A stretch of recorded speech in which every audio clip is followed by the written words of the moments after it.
Hello students, welcome back to our channel Diksha Karnataka. So COMEDK 2024 results are out. So in this video, I'll be telling you the detailed step-by-step procedure how you can download your rank card. Okay. So first of all, you have to open any browser and type COMEDK. There you have to go to the first link, that is comedk.org. So once you click on this, you will be directed to the official website of COMEDK. So here you can see the login button. So click on this login button. Next, you will be going to the page where you have to enter your credentials. So just type your application number or user ID, password and captcha, and then click on the login button here. So once you click on the login button, you can see here a tab COMEDK rank card. So click on this tab. So once you click on this tab, you can see COMEDK rank card. Click here to download the COMEDK rank card. So you have to just click here and your rank card will be downloaded in the PDF format. Okay. So there may be some glitch in the website due to which you may not be able to download this because of traffic at this point of time.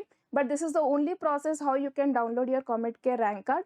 So just wait for some time if there is any problem in the website and try it after some time. And the direct link for login will be given in the description section.